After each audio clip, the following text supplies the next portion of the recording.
Sí, bueno, compañeros, ya vamos a dar inicio al Congreso Académico de 2020.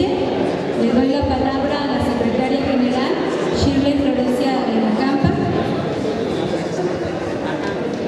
Muy buen día, compañeros, bienvenidos todos a este Congreso Académico 2020, el Congreso Académico del SUDIEMS.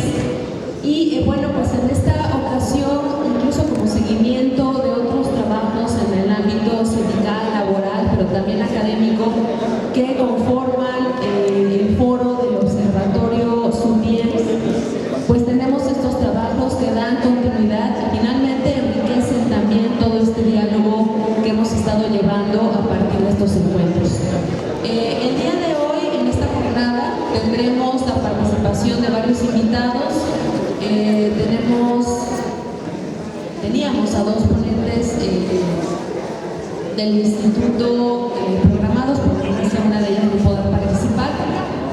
Sin embargo, nos acompaña el otro compañero y bueno, pues esperamos que las ponencias del día de hoy, la charla que podamos generar, pues nos nutra para el resto del diálogo que estamos estableciendo. Evidentemente, lo deseable es que no solamente tengamos estas exposiciones de manera vertical desde los ponentes, sino que podamos realizar diferentes rondas de participación, de preguntas, para que pues, podamos establecer un diálogo real y que pues, vayamos enriqueciendo el resto de los trabajos de este sindicato, insisto, no solo en el ámbito laboral, también en el ámbito académico y en la defensa de la educación pública. Entonces, bueno, sin más, les doy la bienvenida. Le voy a dar la palabra a Azucena para iniciar con esta mesa de discusión. Bienvenidos todos. Muchas gracias por su asistencia, compañeros. Sabemos que los tiempos han estado muy apretados, pero tenemos que dar la agenda y la continuidad del trabajo de todos los años y todos los comités que han estado siempre en pie de lucha aquí en el SUDIEMS. Y pues bueno, empezamos. Miren, tenemos en la mesa al maestro Pedro Hernández, de la coordinadora. Un aplauso para él, un antiguo combatiente de la lucha institucional. Al doctor Jorge Alberto Chono Portillo, también de la Benemérita. Al maestro Antonio Vitán, que tiene muchas presentaciones, es un hombre también con mucha trayectoria en los movimientos del sindicato. Él ahorita, cuando le toque su participación, nos va a platicar de toda esa trayectoria, porque en verdad no me alcanzaría el tiempo para darle todas las presentaciones y la importancia y conocimiento que tiene en toda esta carrera de los sindicatos. Un aplauso para él, por favor.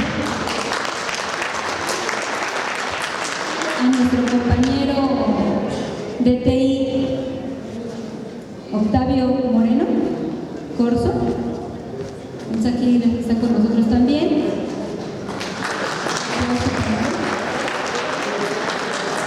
Y la compañera Jimena Franco venía para acá, pero tuvo un accidente, entonces ahorita vamos a estar al pendiente de ella y bueno, le manda sus disculpas. Sabemos que son cosas que salen del contexto, pero bueno, ella también iba a participar con nosotros. Bueno, vamos a empezar, ahorita va a haber un poquito de cambio nada más en el orden, con el compañero Octavio Moreno Corso. Él nos va a hablar sobre el neoliberalismo en la educación y pues bueno, le damos la palabra.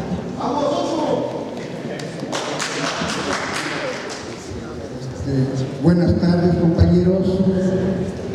Vamos a empezar esta mesa redonda, o ahora le llaman, ¿cómo le llaman? Conversatorio, ¿no? Otras cosas, ¿no? Le van cambiando de nombre a las cosas poco a poco.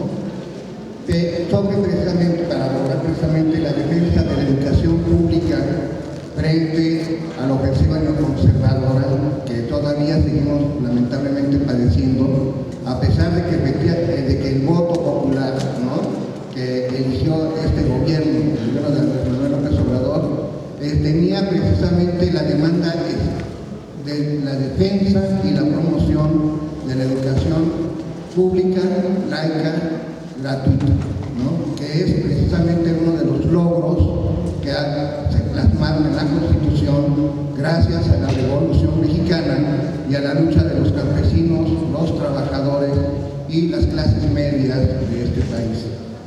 De hecho, para poder hablar precisamente de la defensa de la educación pública, tenemos que decir precisamente que el neoconservadurismo, el neoliberalismo, porque el liberalismo no tienen absolutamente nada los ideólogos de las clases dominantes del capitalismo financiero, ¿no? Son neoconservadores.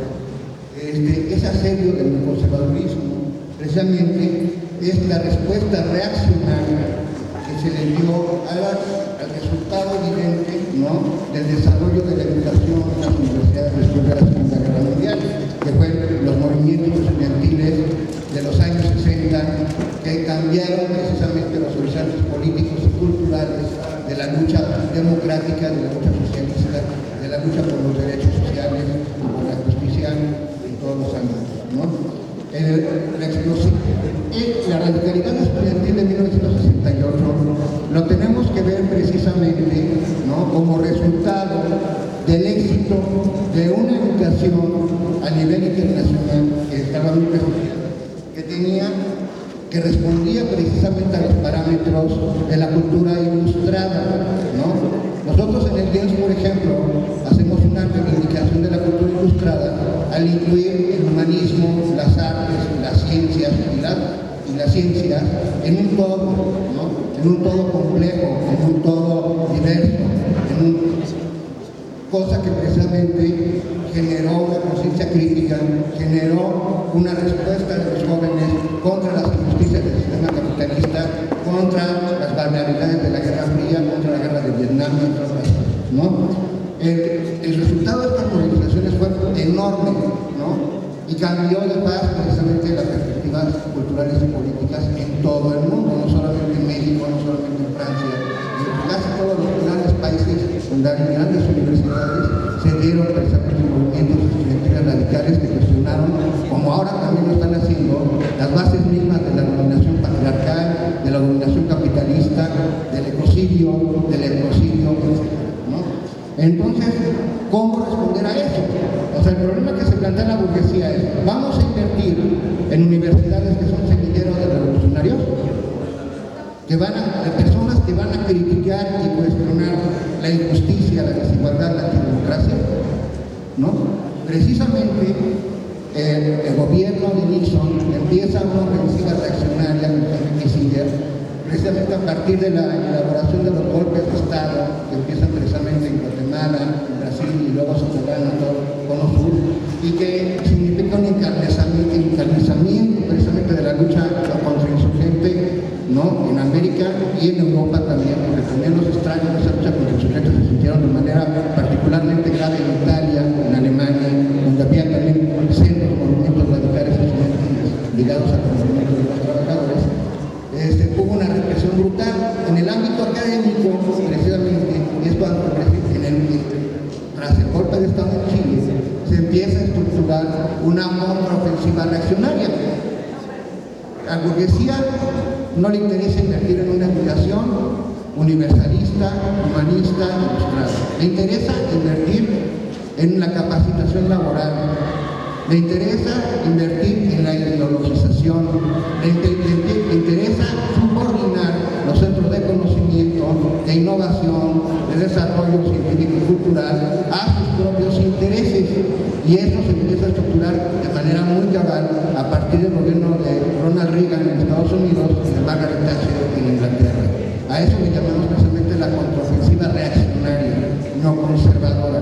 Vuelven a plantearse como valores universales y absolutos los valores de la burguesía, ¿no? Se vuelve a plantear precisamente que el objetivo de la educación es el enriquecimiento y que la educación debe de ser un negocio. Esto va a empezar a desestructurar todos los sistemas de educación pública alrededor del mundo. El principal enemigo se va a convertir en la educación pública. ¿Qué dicen estos señores de la educación pública? La educación pública es cara. La educación pública es deficitaria. Las universidades no producen sino brillos y revoltosos. Entonces, tenemos que cambiar el sentido, dice la burguesía. Vamos a invertir precisamente en universidades en donde haya capacitación laboral, adoctrinamiento y subordinación. Y eso es exactamente lo que empezaron a analizar desde los años 70. En México, afortunadamente, ha habido una resistencia formidable a la imposición de este modelo. No así en otros países como España, como Chile, como Estados Unidos, donde se logró imponer de manera muy agresiva no solo la política de la modernización educativa, por ejemplo. En Chile, toda la educación, como ya sabemos todos nosotros, los que leemos precisamente la prensa y estamos enterados de lo que está aconteciendo en el mundo, en Chile la educación es privada, que la educación no es un derecho, es un privilegio, y que para poder estudiar cientos de miles de estudiantes chilenos se tienen que endeudar con los bancos, con lo que le llaman el famoso bono educativo, ¿no? En donde precisamente para pagar sus estudios se endeudan hasta la médula y acaban precisamente engrosando las filas del subempleo, del medioempleo, porque efectivamente tienen que pagar sus deudas, ¿no? Hoy precisamente ese es un punto que ha generado crisis en varios países del mundo. Ahorita que precisamente estamos viendo cómo se va desarrollando la campaña, el inicio de las campañas políticas en Estados Unidos, resulta que una de las principales demandas están alrededor, por ejemplo, del candidato Bernie Sanders, es el impulso y la defensa de la educación pública y precisamente la abolición de toda esta sangría económica que significa el pago del bono educativo para poder estudiar en universidades privadas que además han visto desplomarse sus niveles académicos. Estados Unidos mismo se está enfrentando hoy a una crisis cultural y académica gravísima, ¿no? Porque se ha logrado imponer una ideología de pensamiento único que lo que generó fue deshumanización, derechización, un retroceso precisamente oligárquico y racista en todos los sistemas educativos. Solamente los que han luchado por la defensa del sistema público son los que han mantenido de alguna manera la llama de la esperanza en una educación diferente en los Estados Unidos, ¿no? Y lo mismo podemos decir de España, lo mismo podemos decir de Francia, ¿no? Por lo tanto, en México no han logrado pasar gracias a la lucha de universitarios y profesores de los sindicatos académicos, ¿no? De la CENTE, de los sindicatos como el SITUAM, sindicatos como el nuestro. Yo no me canso de repetir que nosotros no podemos caer como sindicato de una institución, ¿verdad?, que precisamente se crea a contrapelo de esta ofensiva conservadora, el IEM, ¿no? El Instituto de Educación Media Superior fue precisamente una respuesta oportuna por parte de sectores educativos en México que vieron con alarma precisamente el desmantelamiento de las universidades públicas, el avance de la privatización educativa, el avance de la ideologización burguesa bajo la perspectiva precisamente de liderazgo, innovación, ¿verdad?, marketing, etcétera, etcétera. Todo eso que ya conocemos del lenguaje del emprendedurismo, ¿no? Nueva ideología que busca precisamente echarle las patas a los estudiantes el desempleo, ¿no?, y la falta de oportunidades, en lugar de tener una respuesta institucional, una respuesta estructural, precisamente para impulsar el desarrollo tecnológico. Y lo que vemos precisamente es que cuando se ponga el IEM estamos odiados, ¿no? Hoy ese proceso ha seguido y estamos precisamente todavía en una ofensiva brutal contra la educación pública en México. El gobierno de la 4T no ha cambiado el tono. Los encargados de desarrollar la política educativa de este gobierno todavía siguen recurriendo al lenguaje del emprendedurismo, al lenguaje comercial, el enjuiciamiento de pensadores tan profundos como Paulo Coelho o Carlos Cuauhtémoc Sánchez, ¿no?, a la idea precisamente de que los empresarios, de una cultura empresarial vacía y sin perspectivas culturales, históricas, sin ningún compromiso con el medio ambiente, sin ningún compromiso con la sociedad. El James, al contrario, es la manifestación plena de que se puede hacer lo contrario, ¿no?, de que podemos retomar precisamente la perspectiva de una educación ilustrada, de una educación crítica y humanista, de la perspectiva precisamente de un perfil de egreso de estudiantes conscientes y comprometidos con su sociedad, que sean plenamente conscientes de la defensa de la educación pública como una conquista social del pueblo mexicano, que no está en negociación ni está precisamente en cuestionamiento, que por el contrario este gobierno tiene que responder a las necesidades de la educación pública, pero no de una manera empresarial y emprendedorista como lo están haciendo, ¿no? El problema es que en lugar de apoyar proyectos como el gobierno de López Obrador está creando pilares, está creando telesecundarias, ¿no? Está creando sistemas educativos que no tienen fundamento. Hay varias universidades creadas por el Morena, que dije Rafael Sosa, que no le pagan ni siquiera a sus profesores. Hay una falta absoluta de respeto al ámbito académico y el intento de utilizarlo solamente de una manera demagógica para mantener, al fin de cuentas, la idea de la educación como un negocio y de la educación como capacitación laboral, ¿no? Frente a eso nosotros tenemos que mantener el puño en alto, no ceder, exigir, defender el modelo, exigir que se convierta en un modelo nacional y que podamos promover precisamente un instituto de educación media superior que pueda llegar a todos los sectores sociales, porque ha demostrado recientemente su éxito. O sea, somos una institución exitosa, compañeros. Tenemos el mejor egreso de la educación media superior de la Ciudad de México, ¿no? El de mejor calidad, el de mayor número, ¿no? Y son muchachos que no hacen examen de admisión, ¿no? Hay todo el programa educativo que tenemos que recupera el humanismo, las artes, es algo que efectivamente ha resultado en una calidad humana que lo estamos comprobando semestre a semestre, día a día en nuestra acción docente, ¿no? Es muy valioso reconsiderar esto y plantearnos precisamente en el terreno reivindicativo y no ceder ante los embates empresariales. Lamentablemente Silvia Jurado, ¿verdad?, lo primero que hizo, en lugar de comprender el modelo, en lugar de comprometerse con él, fue meternos precisamente en Microsoft, Facebook, la ciudad, conceptos emprendedoristas de educación, de evaluación, ¿no?, de la idea de la preparatoria como una fábrica de conocimiento, como un negocio, y entonces seguimos no lo podemos lograr las metas, porque precisamente todavía tenemos que luchar con nuestros sectores que no han entendido ni el modelo de la propuesta. Y creo que es nuestra labor promoverlo, difundirlo y luchar por ello. Yo creo, bueno, ya me extendí demasiado, mi ponencia era una manera muy general, una introducción, las experiencias que nos van a, y las reflexiones que nos van a dar los demás ponentes. Entonces yo ya aquí le paro, y bueno, es un tema que vamos a tener que seguir discutiendo. Yo lo único que le llamo es a que todos los profesores se nieguen a caer en la trampa emprendedorista, que hagamos trabajo no solamente en las academias, donde es muy lógico criticar el vacío y la estupidez del emprendedurismo, como la Academia de Filosofía.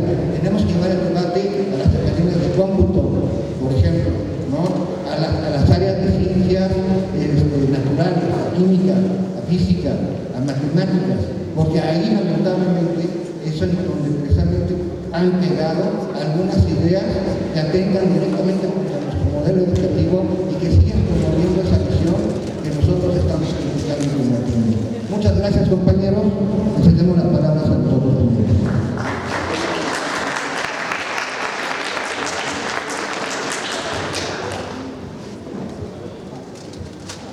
Bueno, vamos a continuar ahora con el doctor Chona, Jorge Alberto Chona Portillo. Él es catedrático de la Benemérita Escuela Nacional de Maestros, es investigador, tiene estudios en antropología, que nos va a hablar sobre la democracia y la ciudadanía en la educación.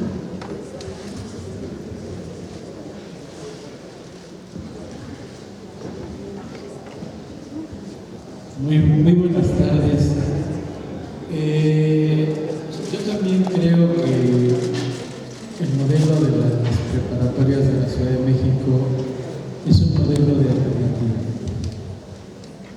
Y lo que menos tendríamos que pensar es que aunque un gobierno de alternativo también las auspició, pensar que las va a mantener siempre es imposible. Se los digo porque yo trabajé en la Secretaría de Cultura cuando estuvo Andrés Manuel de gobierno de la ciudad, y era muy difícil, eran muy difíciles las cosas. Nosotros en Cultura quisimos transitar de Instituto de Cultura de la Ciudad de México a Secretaría de Cultura de la Ciudad de México, porque pensábamos que teníamos mejores presupuestos, y fue al revés. Justo cuando pasa de instituto a secretaría, se generan una serie de candados presupuestales que no permiten a la institución generar más recursos. Mi programa era el programa de lectura, de 50 millones bajó a 5 millones al transitar de instituto a secretaría. Es decir, había que revisar muchas cosas que permiten y que no permiten que se haga públicamente todo. Pero bueno, ese es el tema en cuestión. Sin embargo, lo quería decir porque yo estuve desde el inicio de la fundación, tanto en las prepas como en la Universidad Autónoma de la Ciudad de México, y de hecho estuve invitado a participar y me negué rotundamente. Estuve invitado a participar en el diseño de la política educativa de la primera propuesta de Andrés Manuel, y terminamos saliéndonos de ahí, tanto el doctor Enrique Cerro como un servidor. Hay cosas que no se pueden decir la política. La política es demasiado perversa y quien cae ahí se pierde. El secretario de Educación Pública en 1993 fue quien generó el acuerdo para la modernización educativa, siendo militante del PRI y hoy militante, no sé si militante, pero forma parte del gobierno de Andrés Manuel. Por lógica, su lógica no es una educación alternativa, ni lo será nunca. Yo titulé esta participación como Democracia, Educación y Ciudadanía, porque creo que sin educación no hay democracia, y también sin educación no hay ciudadanía. En esta, el maestro que me antecede decía que pasamos de mesa a conversatorio, lo cual también es arbitrario. Un conversatorio es donde conversan todos, y tendríamos que habernos puesto de acuerdo antes para ver sobre qué línea conversábamos. Por lo tanto, no es un conversatorio. En todo caso, es una serie de ponencias que se esgrimen sobre algo en común. Pienso yo que hacer un diálogo en torno a la lucha por la dignidad, sí, efectivamente, es un propósito de la humanidad en su eterna utopía, llámese felicidad. En realidad nos hace felices luchar por la democracia.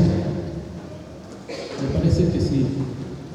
Nos pone contentos, nos pone en acción, nos pone en disposición de lucha. Y entonces vale la pena la democracia y luchar por ella felizmente. Sin embargo, hice una metáfora que es el ciudadano es un laberinto. Y curiosamente, preguntémonos cuántos de nosotros generamos las condiciones para que nuestros estudiantes decidan el currículum junto con nosotros. ¿Cuántos de nosotros ponemos en el plano de la discusión para ver de qué manera se participa? ¿Cuántos de nosotros ponemos en la mesa de discusión con los estudiantes cómo son las formas de evaluación?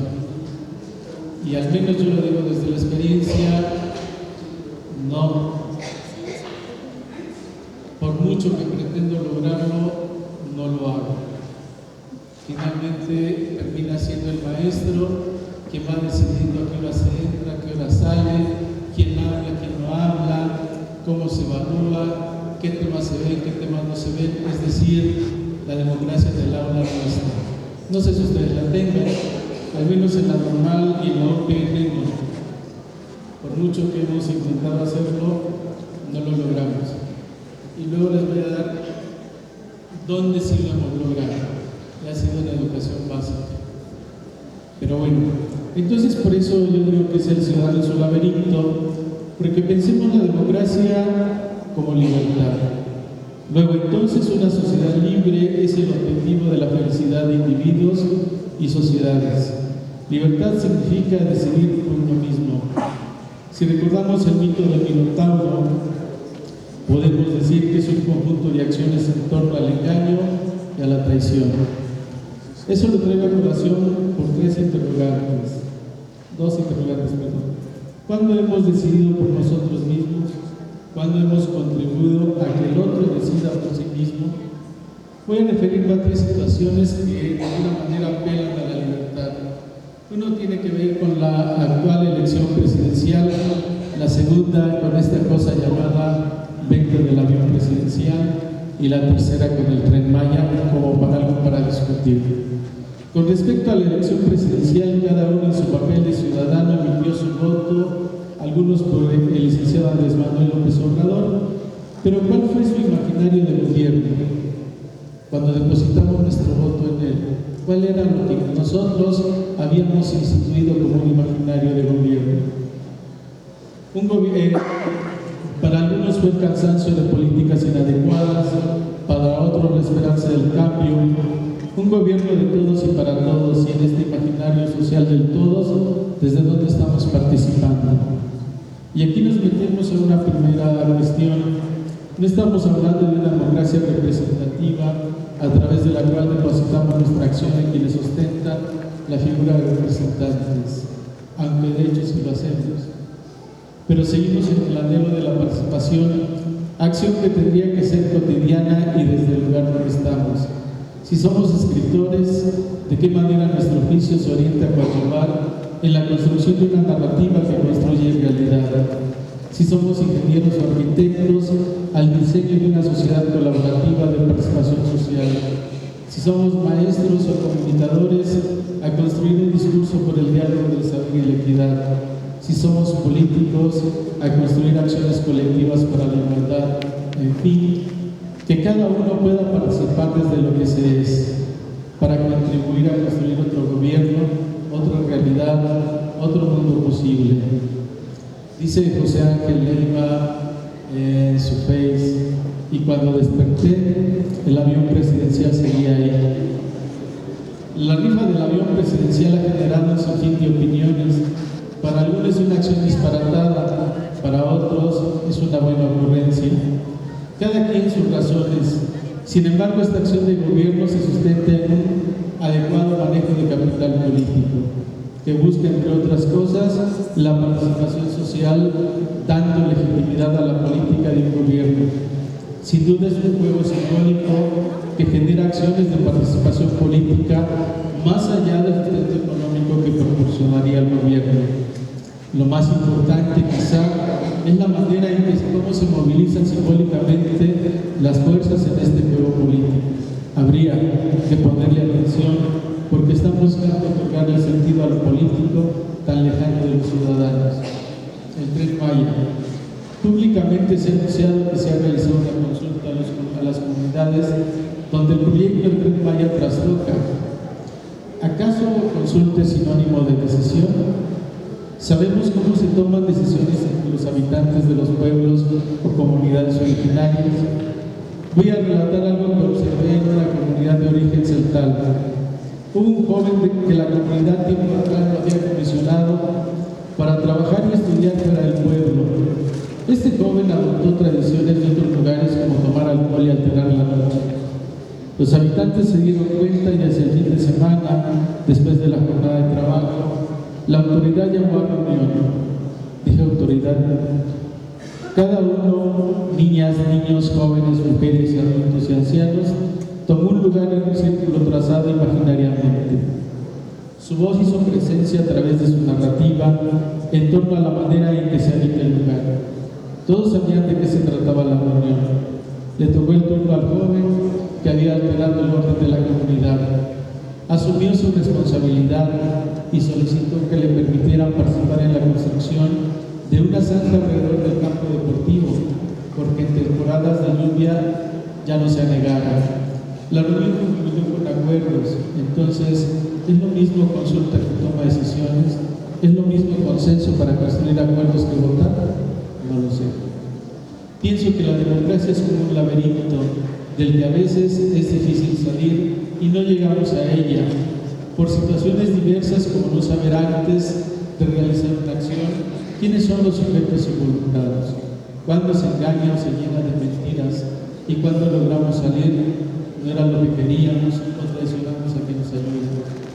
Pensemos en democracia como la capacidad de seguir libremente. La democracia es el sueño de una sociedad. La educación constituye un conjunto de acciones centradas en los niños y en sus formadores, que irradian hacia las familias y las comunidades.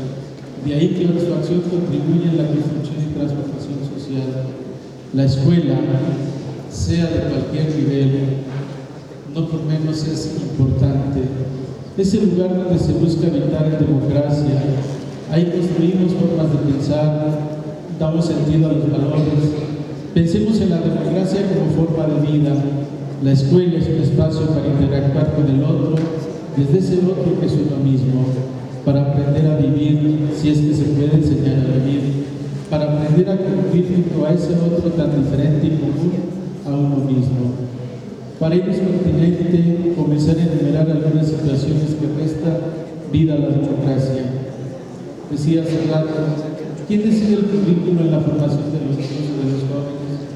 En educación básica no es ni siquiera los maestros o los directores, sino los políticos y funcionarios que no pocas ocasiones tienen algo que ver con las escuelas. Y entonces se ufanan en señalar directrices educativas y exigencias pedagógicas que difícilmente comprenden ellos mismos. Y hablan de un currículo por cumplir, no de un currículo logrado. Y todo el mundo está obsesionado en llenar de contenidos al estudiante de cualquier nivel, dejando de lado la interacción, los proyectos, los problemas, el diálogo, el intercambio dentro y fuera del aula, la conversación, fundamental en el horizonte bastial. Lo que es en verdad la educación, ¿quién decide cómo se evalúa? A veces los maestros, a veces la SED, a veces los organismos internacionales, los resultados que desde hace más de 3 décadas siguen siendo los mismos. Somos el tercer lugar en aprovechamiento a nivel mundial. El discurso en política educativa es que niños y jóvenes tienen un retraso escolar y un incremento en la deserción escolar. Sumado a ellos, que niños y jóvenes cada vez más incorporan barreras de delincuencia y narcomenudeo. Un factor esencial es la vida fácil al ganar 10.000 pesos mensuales universitarios. Además, el inimaginable mundo de las redes sociales proporciona en torno a la violencia simulada que con el tiempo se transforma en simbólica y pública. Ante estilos de vida de enseñanza de los maestros, el currículo y la noción de vacío, de un pasamiento social que se instituye en las prácticas escolares, que reflejan una falta de expectativas o metas, se elaboran en historias de desencanto y desesperanza. La vida aburrida del estudiante cuyo malestar se enmarca en la pérdida del significado de la existencia misma del hombre. Educación y ciudadanía. ¿Qué significa pensar la educación desde el campo de la pedagogía? Supondría retornar sobre los temas y problemas propios, el aula, el mundo de la vida escolar, las relaciones pedagógicas, los vínculos entre maestros y alumnos, los contextos sociales y culturales, el deseo de enseñar, la voluntad de aprender. Y sobre todo, de un encontrarse con ese otro, un rostro, un nombre, una palabra, una lengua, una situación, una emoción, un saber determinado y singular. En ese encuentro con ese otro que interpela y provoca recuerdos de infancia, el maestro ofrece, dona, entrega signos, señales, sentidos. En ese encuentro la presencia del maestro permanece para dar sostén, para acompañar, para habilitar aquello que alguien hará con los sentidos.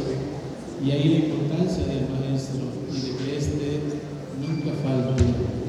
Y donde el aprender de ese otro es aprender a descifrar los signos que se desparraman a lo largo de la vida, en cualquier sitio, a cualquier hora, en cualquier texto, incluido el silencio, y también por lógica en el silencio de la escuela. Y en ese encuentro es quizá la invención del sentido, del habitar y del vivir.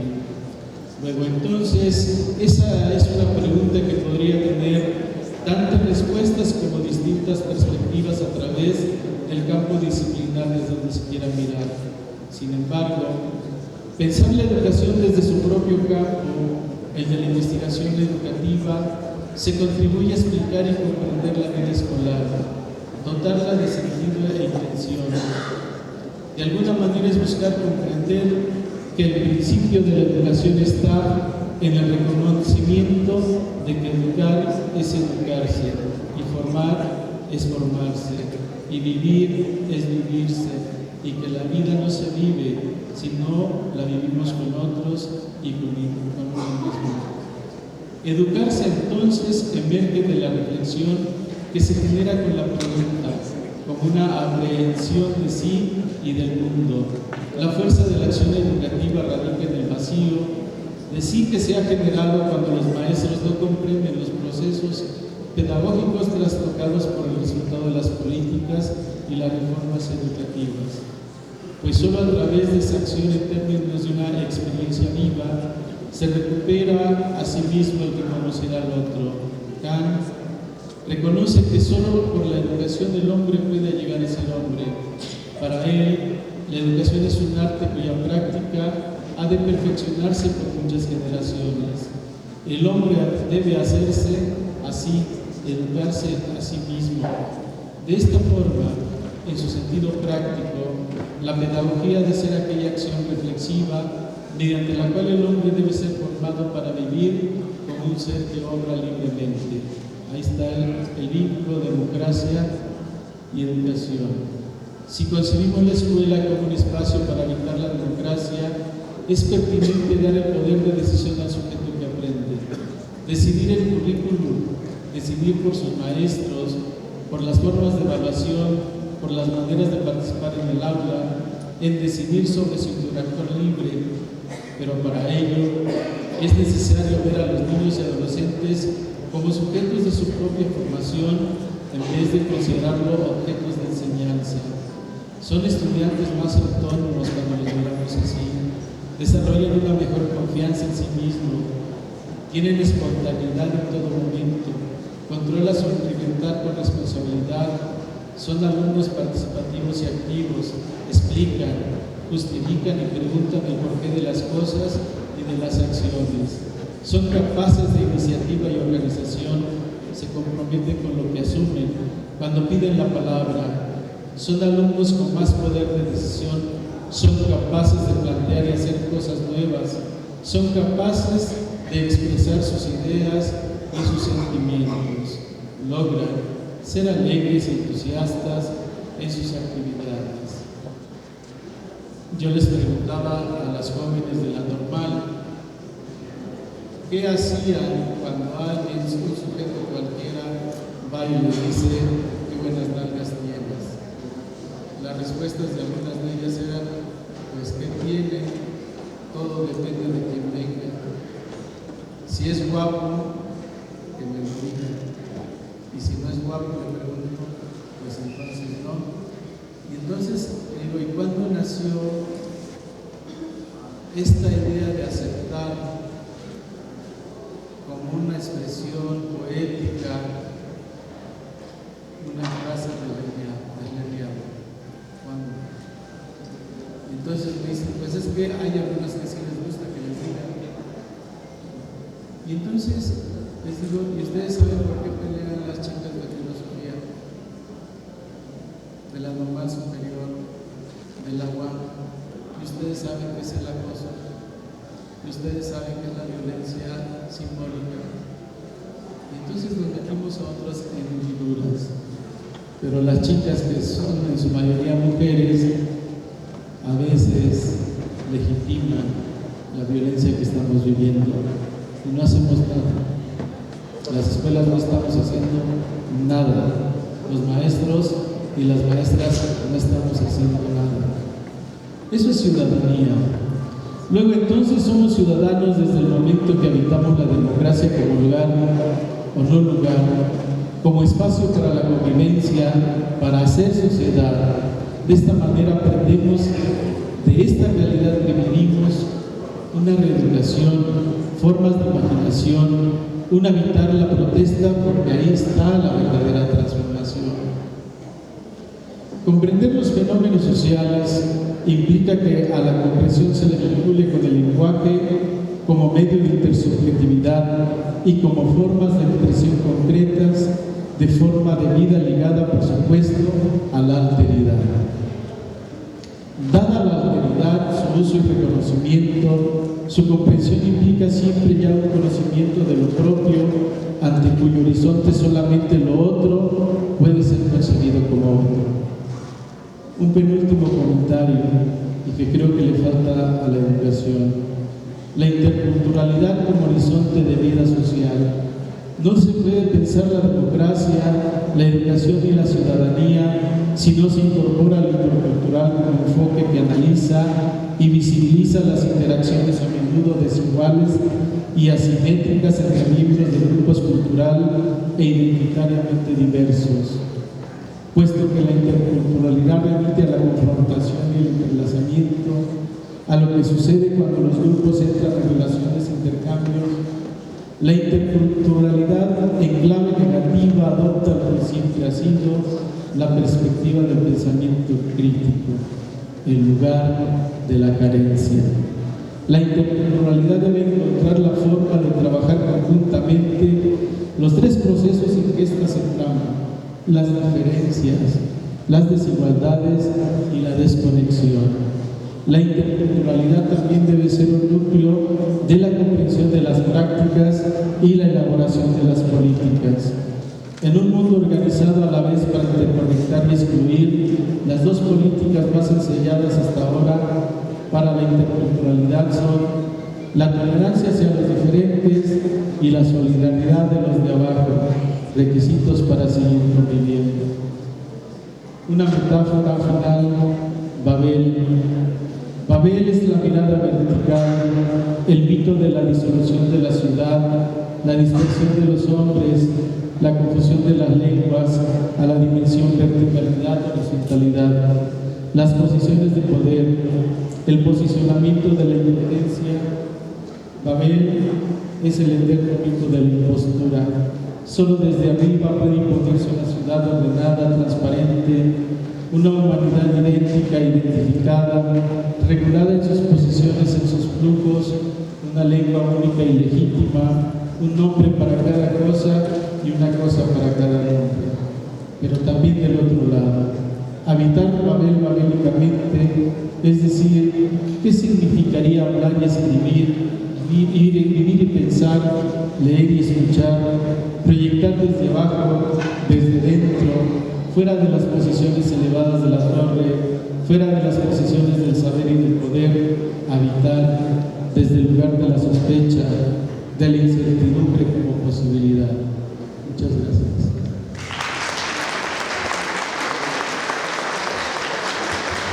Lux Vázquez, el lema de la normal. Seguimos ahora con el profesor Pedro Hernández Morales, profesor normalista, director de la Escuela Primaria Centauro del Norte en Iztapalapa, integrante de la sección novena de la coordinadora. Le damos la palabra a la lucha de la coordinadora por la democratización de la educación.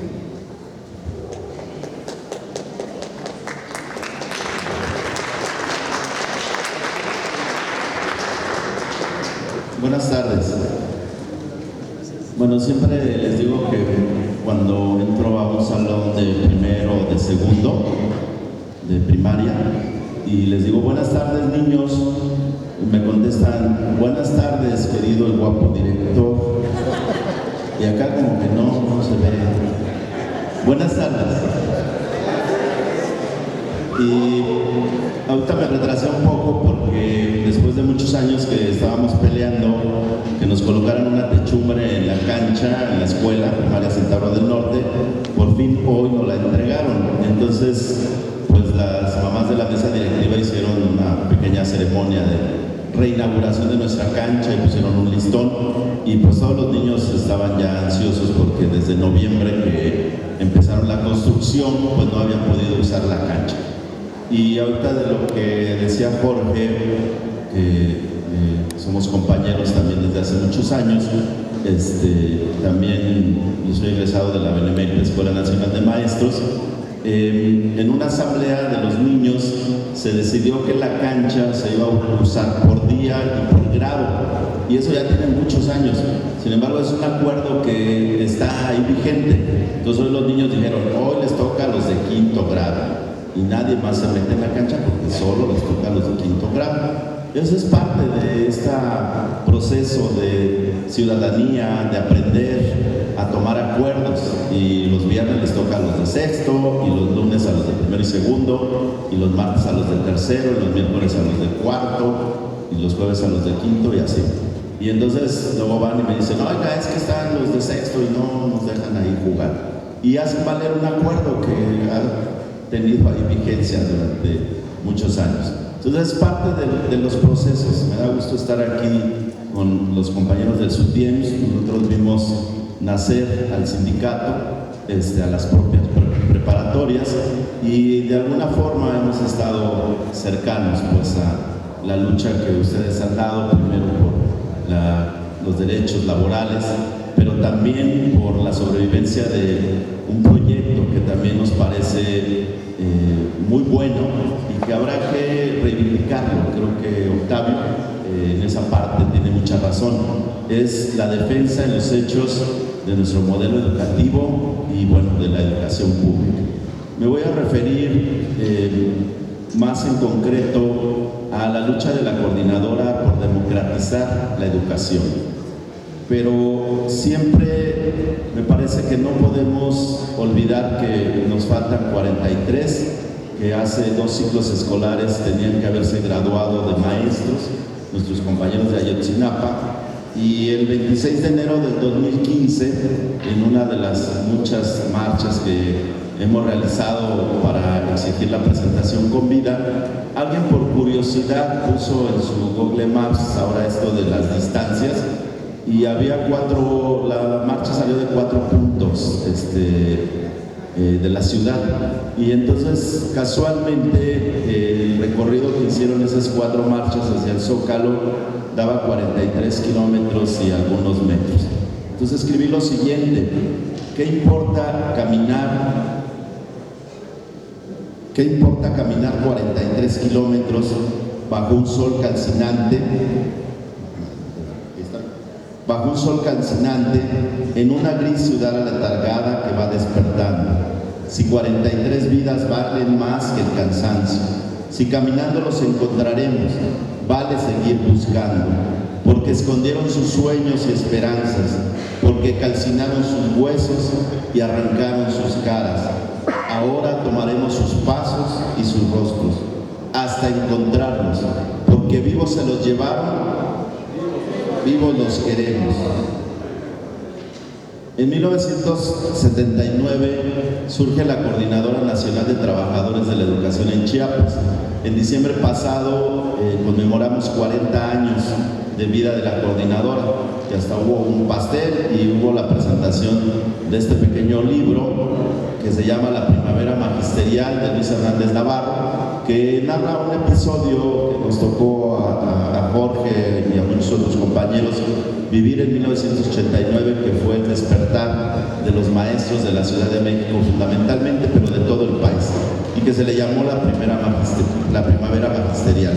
Con Azucena vamos a dejar algunos ejemplares, una colección que está sacando el Fondo de Cultura Económica ahora, que se llama Vientos del Pueblo.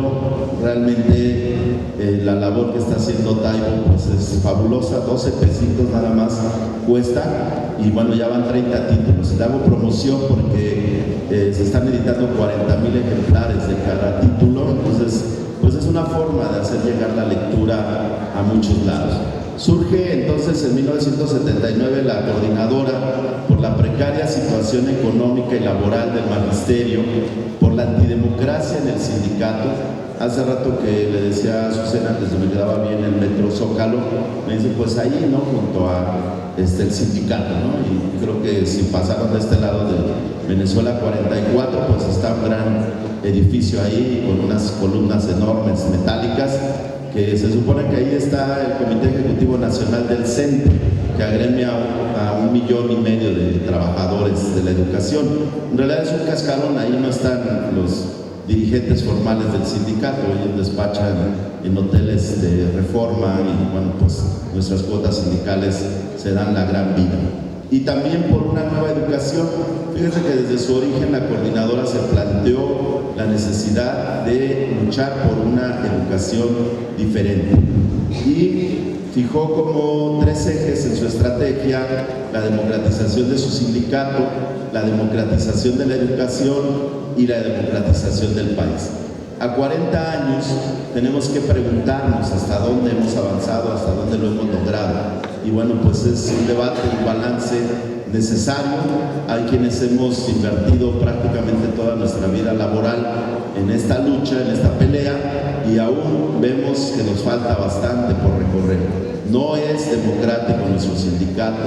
En educación hemos avanzado en proyectos como los que ya se han mencionado y que se describen, pero aún el control de la educación en nuestro país no es aquí cerca, en las calles de Brasil y de Argentina.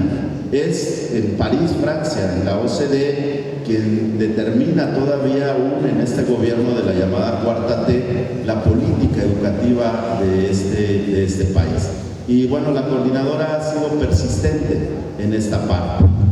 Durante años, dice Luis Hernández, la coordinadora ha promovido la democratización del país desde abajo, el impulso a una educación alternativa, la formación de organizaciones populares, la resistencia al neoliberalismo, la defensa de la educación pública y la lucha por la liberación nacional.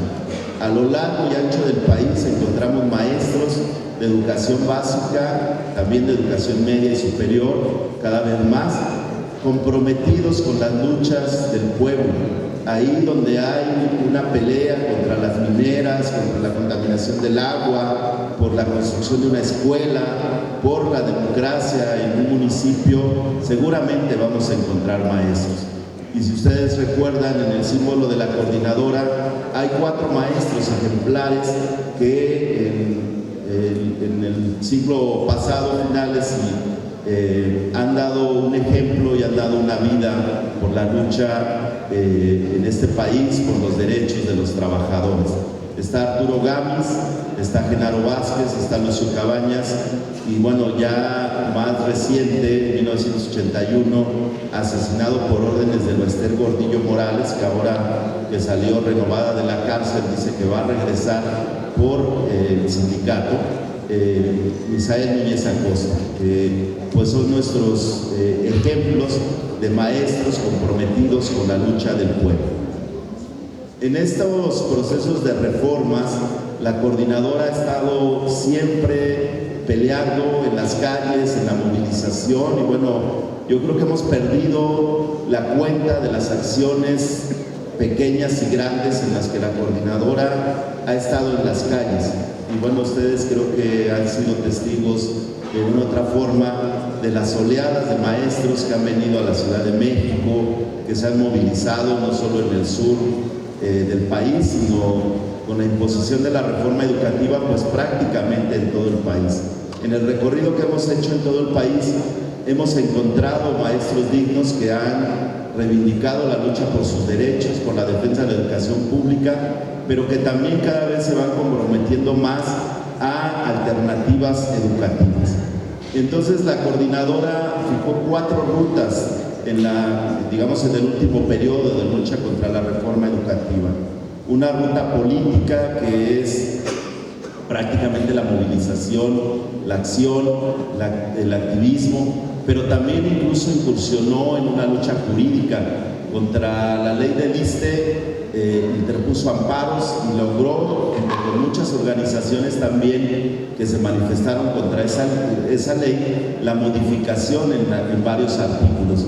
Sin embargo, nos queda pendiente modificar también esta ley del ISSSTE, que entre otras cosas en estos momentos calcula las pensiones en unidades de medida actualizada, que hacen que en el caso del magisterio perdamos el 30% del salario al jubilarse y obtener una pensión calculada en estas llamadas UMAS.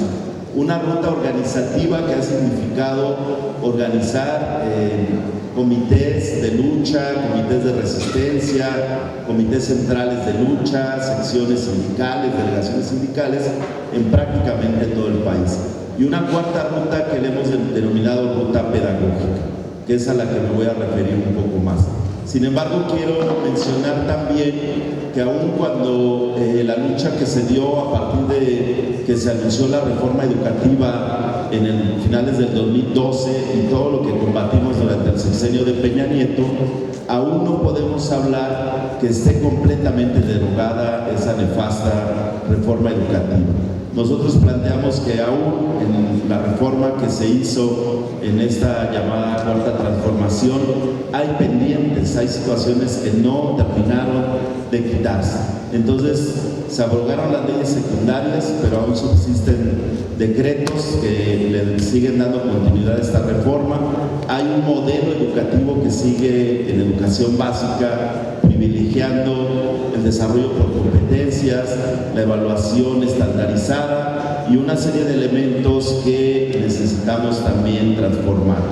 Y bueno, la estabilidad laboral, hemos avanzado en la basificación a miles de compañeros, sin embargo tenemos miles de interinos que pues están contratados por ciclo escolar, que no tienen luego continuidad, que tienen problemas de pago y demás. Y el sistema educativo no se ha transformado. Decíamos en una discusión con el secretario Esteban Moctezuma que necesitábamos abrir un gran debate nacional sobre el futuro de la educación pública en este país, que no era posible que continuaran políticas que desde el sexenio anterior y otros continúan privilegiando la privatización de la educación, una concepción neoliberal de la educación en nuestro país. Y entonces en esta ruta pedagógica de la CENTE hemos tenido ya 8 congresos nacionales de educación alternativa, múltiples foros pedagógicos, talleres, encuentros, reuniones. En todo el país los maestros de la coordinadora estamos buscando una alternativa a la educación. Hay un documento que les recomiendo, pueden descargarlo en línea, que se llama Bases para una propuesta de educación alternativa en México, que junto con un equipo de académicos que todo el periodo anterior estuvieron muy cercanos a la lucha de la coordinadora, construimos, y tal vez pueda ayudar también en el debate del futuro de la educación media superior. Ahí hay algunos planteamientos importantes que desde la academia y de la investigación y de la práctica cotidiana de los maestros hemos construido. Bases para una propuesta de educación alternativa en México. Cuando hablamos de una educación alternativa, hablamos de impulsar una educación emancipadora, es decir, una educación que nos dé una conciencia de clase, que a nuestros niños y a nuestros jóvenes los forme en un sentido crítico, que puedan leer la realidad pero también transformarla, que no sigamos en un sometimiento cultural, que construyamos un camino propio, que desarrollemos siempre una crítica a la política oficial. Y un anhelo de la coordinadora desde hace 40 años ha sido la apropiación de la materia de trabajo. Jorge se preguntaba si el currículum lo decidimos los maestros, lo decidimos con los alumnos, lo decide la academia, lo decide la dirección de la escuela, y bueno, la conclusión creo que es similar. En realidad se nos imponen planes y programas, se nos dice esto es lo que tiene que cubrir en su asignatura, en su materia, en su curso, y muchas veces los maestros, sin una crítica suficiente, pues seguimos a pie juntillas lo que nos dice el programa oficial. Pensamos que la educación es una fuente de transformación humana para la emancipación, que es un espacio estratégico de resistencia y de concreción de propuestas que favorecen la conciencia de clase. Sí estamos planteando la necesidad de una educación de clase, para la clase trabajadora, para nuestros jóvenes, para nuestros niños del pueblo, que a partir del vínculo escuela-comunidad se construye el proyecto de educación alternativa.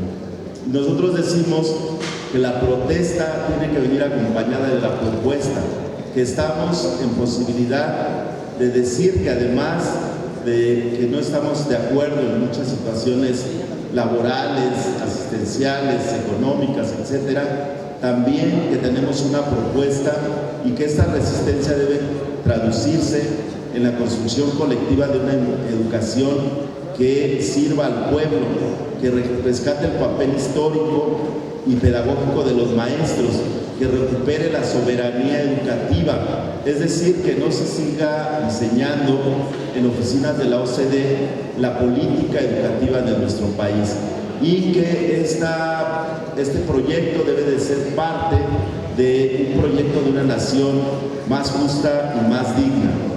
Entre otros principios fundamentales de esta educación alternativa, le damos un sentido filosófico, democrático, nacionalista, laico, una educación gratuita, científica, pero también junto con los compañeros de Oaxaca, de Guerrero, de Chiapas, de Michoacán, reivindicamos el sentido comunitario.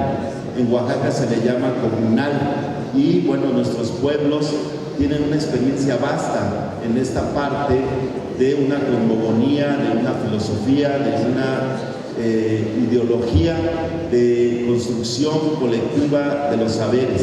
Pensamos que esta educación debe ser reflexiva, construida colectivamente, con una ética que debe ser integral, que tiene que mantener un espíritu crítico, dialógico y emancipador.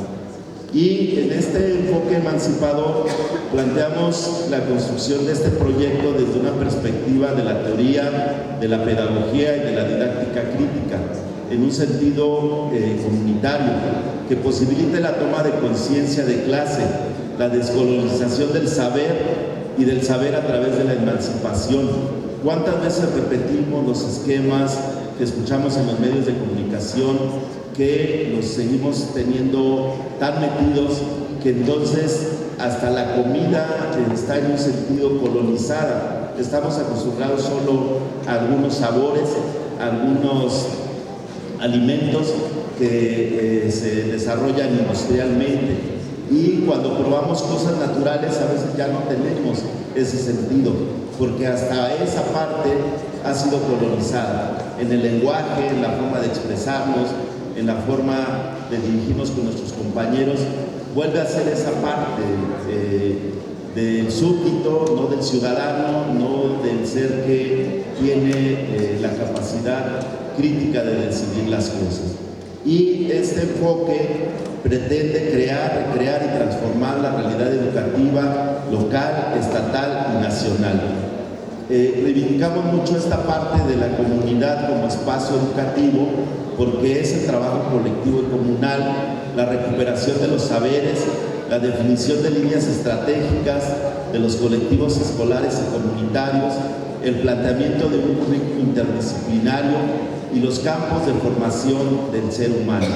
Nosotros ayer en la escuelita tuvimos una muestra de talleres pedagógicos, y bueno, ahí tenemos 20 talleres que funcionan todos los miércoles de actividades artísticas, donde los niños aprenden a danzar, a bordar, a pintar, a realizar figuras de papel, a escribir, a narrar. Y bueno, era una fiesta donde los niños explicaban: en este taller de papalotes hicimos tal cosa, en este taller de pintura en cerámica lo hacemos de tal forma.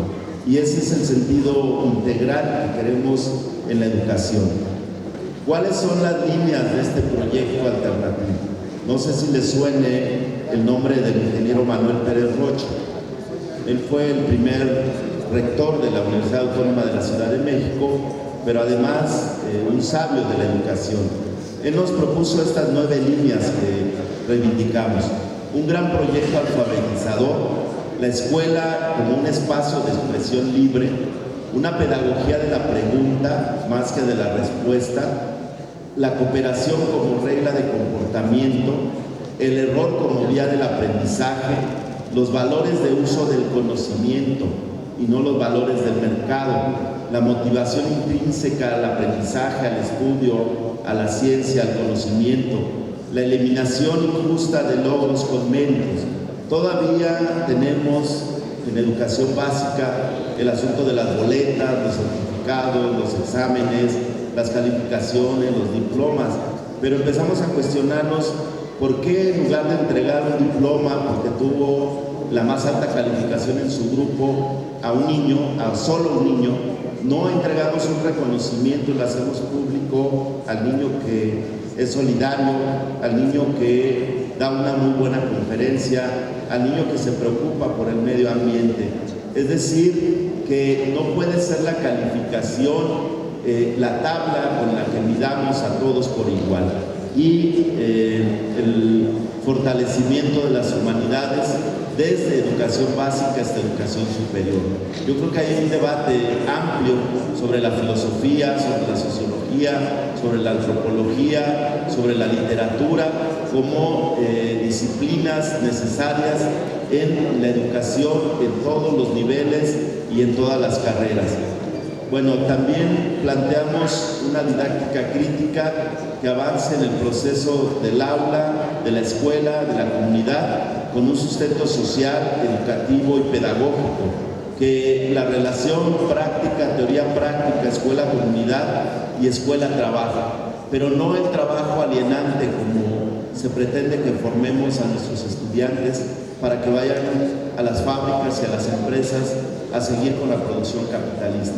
El trabajo en el sentido más profundo que planteaba Marx, que nos ayuda también a emanciparnos como seres humanos, a partir de una planeación comunitaria, una planeación anual, perfiles de formación y hasta llegar a la planeación de la clase cotidiana. Esta planeación realizada en correspondencia con las dimensiones comunitarias, económica, política, social, cultural, ecológica y cosmogónica. En la discusión con el secretario de Educación Pública, nosotros le decíamos, son realidades distintas las de la sierra en Oaxaca, las de Iztapalapa, las de Coyoacán, las de Monterrey. Tenemos que hablar de una educación que se sitúe en un espacio concreto, en una realidad concreta.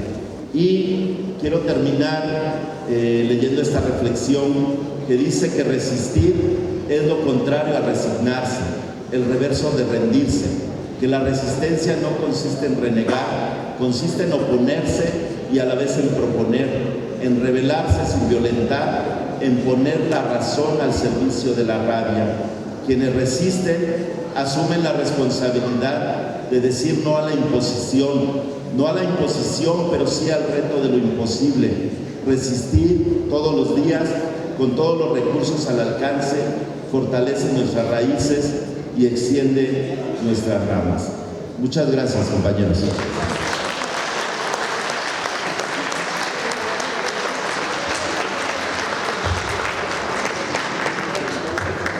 Miren, compañeros, dejar al final al maestro Antonio Vital. Mañana tenemos nosotros nuestra revisión de Force. Entonces, él es una persona que tiene bastante trayectoria en esto. De hecho, también por estar en el movimiento, fue como muchos, como acaba de mencionar el maestro Pedro Corso, fue encarcelado, torturado por estar en la lucha y sigue aquí con nosotros. En verdad tenemos aquí en la mesa a dignos representantes de los movimientos sociales y del compromiso desde los niños hasta cada uno de nosotros como seres humanos. Entonces le doy la palabra al maestro Antonio Vital con la reforma laboral y el fortalecimiento de los sindicatos democráticos.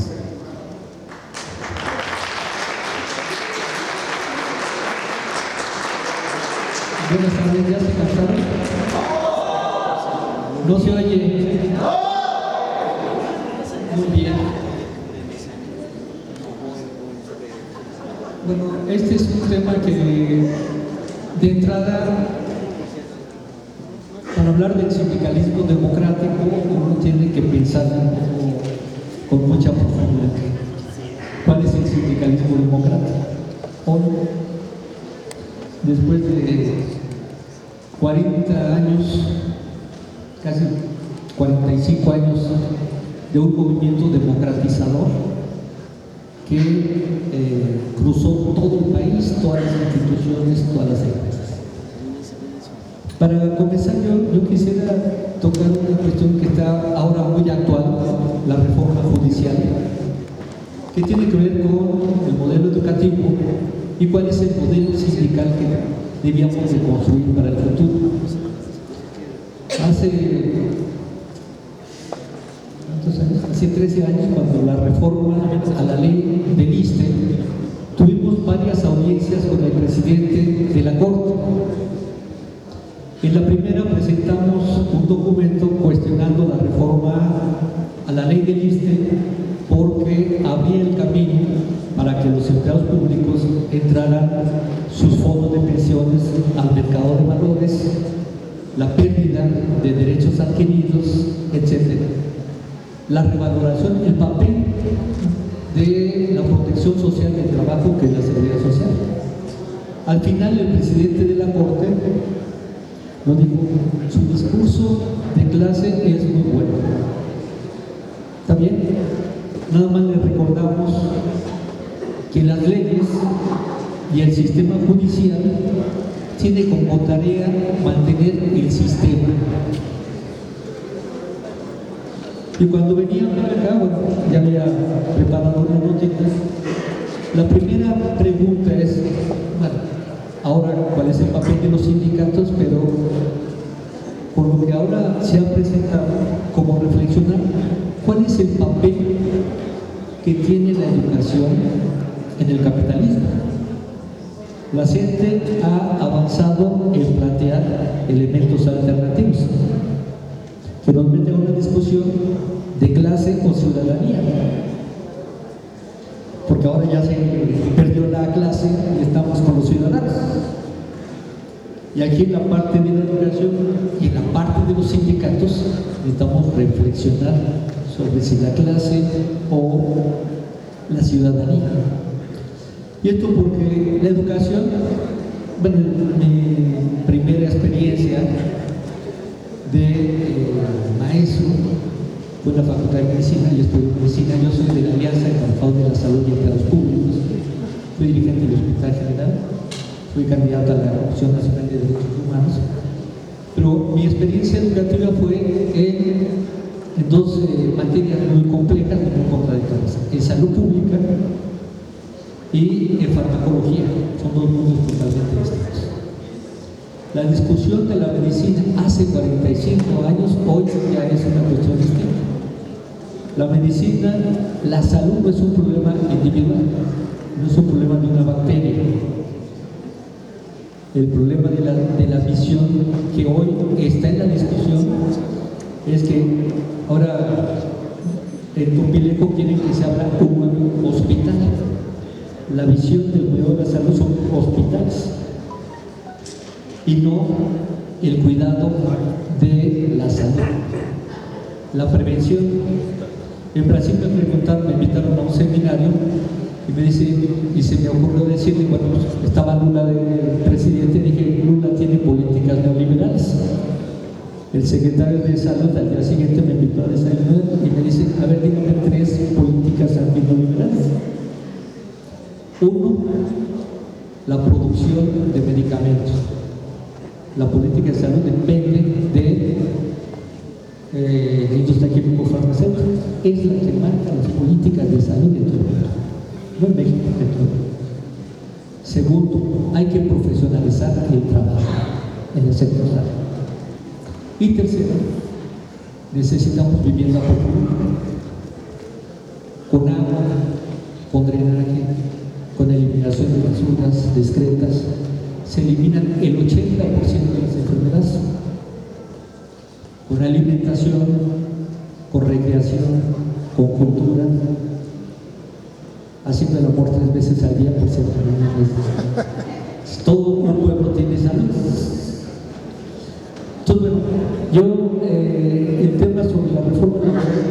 sindicalismo democrático en estos momentos yo lo ubicaría en términos de algo que aquí se acaba de comentar también sobre la democracia, la autonomía y la independencia sindical. Con una discrepancia, la política para mí no es perversa. Entonces, tú dijiste que era perversa. Entonces, hay política de izquierda, hay la política que hacen los funcionarios, hay política que hacen los trabajadores y hay la política que hace la clase dominante. Yo comenzaría por tener una primera ubicación de que para entrar a discutir la reforma estatutaria que ahora en el CENTE ya lo organizó de manera como siempre lo han hecho los chavos por allá, violando todos los procedimientos. Hoy la discusión es cómo se reforma un estatuto, la vida de un sindicato. Y muchos se dicen democráticos. Bueno, este es un sindicato democrático. Bueno, así se dice. Entonces, yo partiría de que hay un retroceso reivindicativo de la clase trabajadora. El salario, el empleo, los contratos colectivos, la seguridad social. Tenemos un retroceso. Si viéramos la situación de la clase trabajadora hace 35 años, hace 40 años, hay una distancia muy grande, que la podríamos marcar con un dato. Hace 40 años, en 1977, la participación del trabajo en la riqueza nacional era entre el 38% y el 40%. ¿Qué significa? Significaba eso, que de la riqueza nacional los salarios y el nivel de empleo permitían casi la mitad de la riqueza nacional. Hace 2 años, ¿cuál era la participación de los trabajadores en la riqueza nacional? El 26%. ¿Eso qué significa? Precarización del empleo, desempleo, bajos salarios, etc. Entonces, este retroceso reivindicativo no es porque los patrones quieran ganar más, sino porque la clase trabajadora ha quedado con una indefensión ideológica, organizativa y política. Acabamos de pasar la revisión, estamos en eso, de 70 sindicatos de educación media y superior. Y no hay una lucha conjunta por la revaloración del trabajo calificado, que es de educación media y superior. Y tenemos a todos los sindicatos pepenando miserias en los distritos. No pasa en este sindicato, por supuesto, ¿no? O sea, ya se pone un tope salarial a toda la clase trabajadora. Y la precarización del empleo tal, y estamos en la misma discusión incluso con la gente de la reforma, de cómo se mete en el artículo la parte laboral. O sea, entonces, este retroceso tiene que ver con hacer una valoración de qué sindicato se necesita plasmar en la reforma estatutaria. En el último año se han formado como 200 o 300 sindicatos. Gente buena, con buenas intenciones, etcétera, neochavos, chavos, del PRI, del PAN, de Morena, etcétera. Entonces, tenemos una evolución de nuevas organizaciones sindicales que de pronto, ahora una médica de Chilpancingo se presenta como la secretaria general de la sección que todavía no se crea de un nuevo sindicato de la Secretaría de Salud. Son sindicatos democráticos en el Seguro Social, en el ISSSTE. Se reproducen las prácticas charras, pero no los nuevos sindicatos. Tenemos a un estudio, pero que no haya un compañero de estudio porque siempre se arroja. Pero el estudio reproduce todas las prácticas que combatió. Bueno, yo fui parte del sindicato profesional académico que se fusionó para formar el estudio. Entonces, creo que la primera cuestión en el sector salud y en la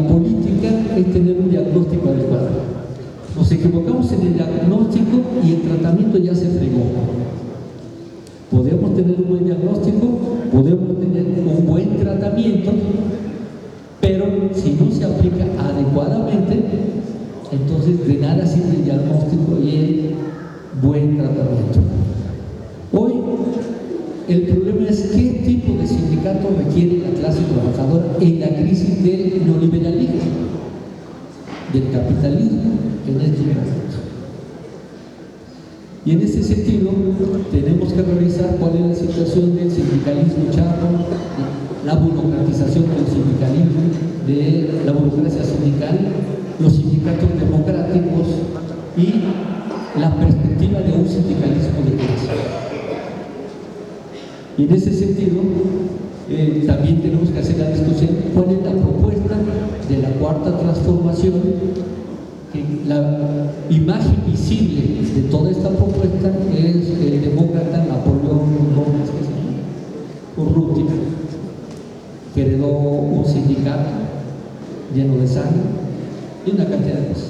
O sea, el sindicato minero y el petrolero mataban, bueno, también en el magisterio, también en salud tuvimos algunos muertos, pero el minero y el petrolero y el electricista del SUTEP eran cárceles que mataban a la gente por oponerse.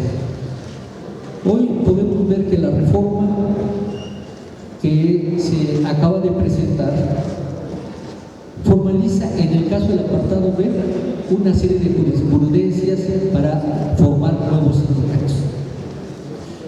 Anteriormente en México y todo el mundo, prácticamente en el sector público era permitido un solo sindicato, una sola federación, etc. Ahora prácticamente se ha roto en los últimos 20 años esta situación. En el apartado A es distinto, ahí sí se permitían los sindicatos. Hoy un elemento que mete la reforma es la proporcionalidad de votos y de género. Y entonces si hay varios grupos se reparten las posiciones según la participación en la votación. Y la parte de género, ya hay sindicatos que tienen la proporcionalidad y el criterio de género. Y la democracia directa, la elección universal, secreta y directa. Ahora, estos cambios por sí mismos no resuelven el régimen corporativo que existe en nuestro país. Este régimen corporativo que hace que los sindicatos dependan de la relación con el gobierno o con los partidos. Esa es la expresión mucho más completa. Y la relación con los patrones y la política clientelar y coercitiva que existe en la mayoría de los sindicatos. En este sindicato no existe eso, ¿no? Ahora, lo que aparece con la reforma es que hay nuevos procesos de organización democrática bastante limitados, muy pequeños, etc. Pero lo que se está generando es una fragmentación sindical. Y ese es un problema en términos de la posibilidad de la unidad de acción y de la expresión de las luchas. Yo plantearía tres temas que me parecen centrales en la discusión de una reforma estatutaria. Uno, necesitamos la refundación sindical. ¿Eso qué significa? Recuperar el sindicalismo de clase. Así como la gente plantea una perspectiva de educación emancipadora, una educación de clase, nosotros necesitamos crear un sindicalismo de clase que supere el gremialismo, que supere el clientelismo y el pragmatismo. O sea, hay veces las cuestiones más inmediatas, etcétera, y útiles es lo que hacen. Hay la precariedad del pensamiento en la vida de los sindicatos es terrible. Hay sindicatos, no voy a decir que de la Universidad de la Ciudad de México, pero se pelean para repartirse 500, 800 pesos o 1000 pesos por un fondo que tienen sindicato. O sea, esa es una precariedad en términos de que es que veo al sindicato como un pequeño negocio. Entonces, yo creo que necesitamos necesitamos recuperar el sindicalismo de clase atendiendo los orígenes, que es el estudio y el mejoramiento de la clase trabajadora, superando esa visión original. Pero hay que recuperar el sentido de la construcción de los sindicatos en nuestro país, que es promover el cambio del modelo económico. Cuando se formó el sindicato del Seguro Social, el sindicato minero, el ferrocarrilero, etc., tenían la perspectiva de cambiar la sociedad. Si ustedes ven los estatutos de los sindicatos de los años 20, de los 30, estaban metidos en la discusión del cambio del modelo, del régimen político y de la participación en la materia de trabajo. Entonces, el sindicato de la educación decía pelear por la educación como el derecho a la educación de todos los mexicanos, educación pública, laica, gratuita, etc. El sindicato de salud era por el derecho a la salud, el del seguro social por la seguridad social para todos los trabajadores mexicanos, los petroleros para el desarrollo nacional. O sea, el fin social del trabajo era parte de la construcción de la estructura organizativa y el pensamiento que debía de estar planteando. Otro tema era la unidad de acción y la solidaridad, la construcción de las alianzas sociales y la construcción de un sujeto social transformador. Bueno, después de un periodo revolucionario era para profundizar y avanzar en la Revolución Mexicana. Así estaban los sindicatos. Prácticamente se fueron castrando todos sus estatutos, y en ese sentido ahora creo que necesitamos, además de recuperar las grandes vertientes de un sindicalismo de clase, de trabajar para cambiar el modelo económico, de trabajar para la modificación de la representación política de nuestro pueblo y de nuestra clase, y la construcción del sujeto social revolucionario. Además necesitamos recuperar y refundar los principios del sindicalismo de clase.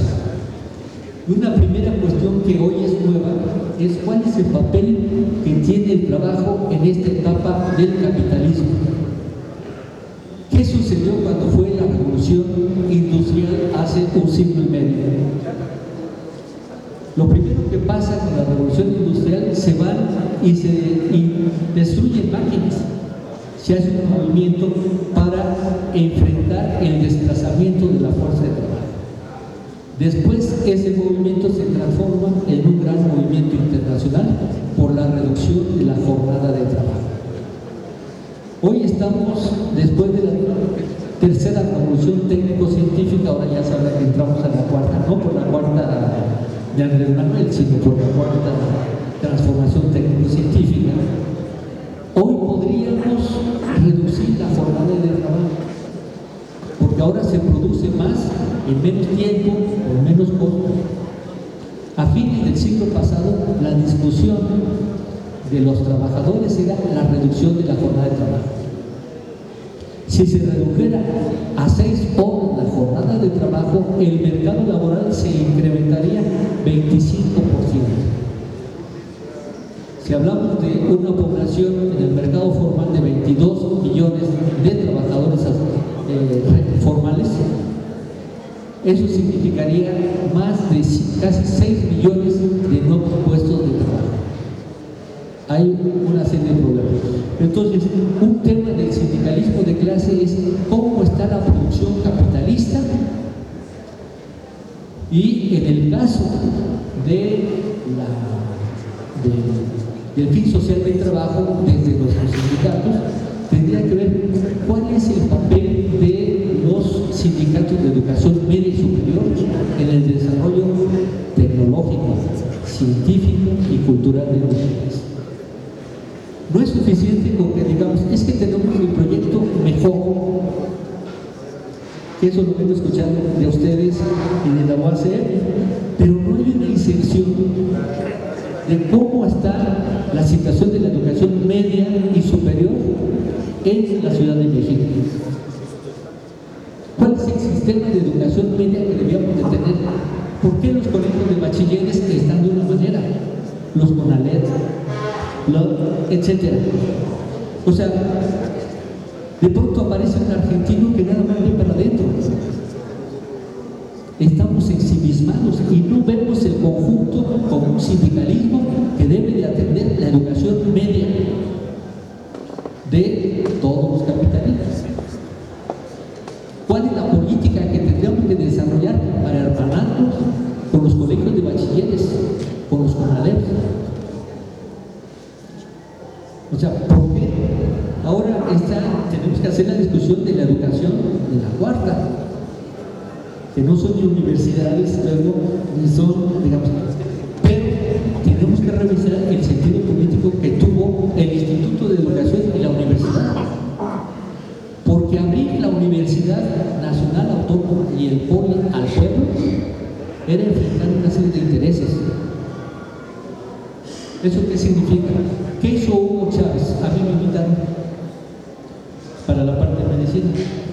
La Universidad Central de Venezuela, Hugo Chávez dijo, hay el presupuesto y hay que abrir para que entre el pueblo. ¿Y qué dijo la Universidad Central? Como la UNAM aquí, dicen ni más, aquí hay excelencia. No cualquier uno puede entrar. Es distinto este esquema. Entonces, Cárdenas abre un proyecto de Politécnico porque la UNAM no se quiso abrir cuando estaba ahí. Y ahora Andrés Manuel está haciendo un desmadre con todo esto, porque efectivamente no hay maestros pagados, no hay currículum, eso es desmadre, pero es una visión política del derecho a la educación. Ahora aquí, ¿cómo lo peleamos? Andrés Manuel en salud ha recogido nuestras demandas, pero una cosa es lo que se dice, pero ustedes van a las clínicas de ISSSTE o del ISSSTE, van a las clínicas del ISSSTE y ni más, no hay medicamentos, falta personal, no hay para los laboratorios, etc. Hay un discurso que está muy ligado a la realidad. Pero lo que sí es que hay intereses muy claros que están en juego. Aquí, esto del fin social al trabajo, creo que pasa por revisar este papel de la educación y cuál es el negocio de la educación media y superior en la Ciudad de México. Necesitamos estudios sobre eso. ¿Cuál es la participación de la educación media y superior en el Producto Interno Bruto de la capital?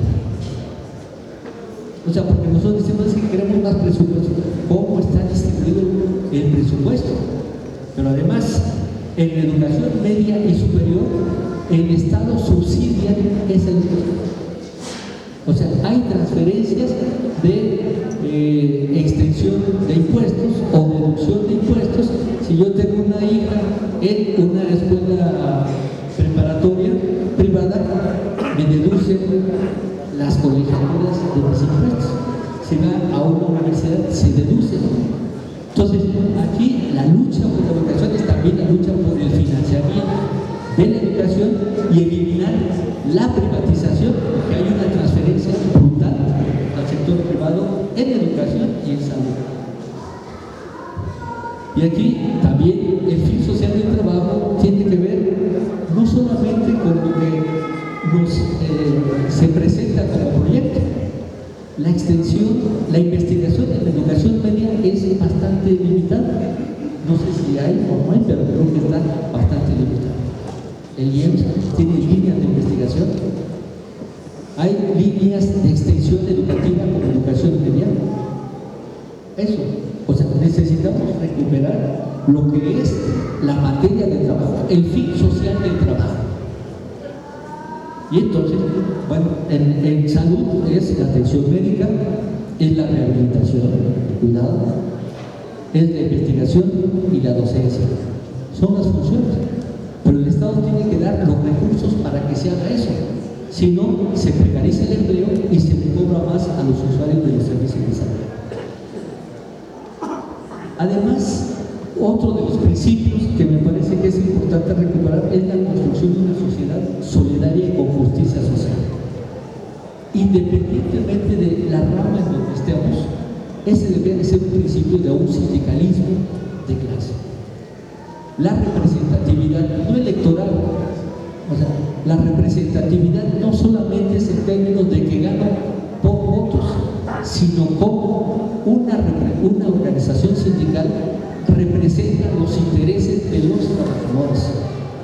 y representan los intereses de la sociedad.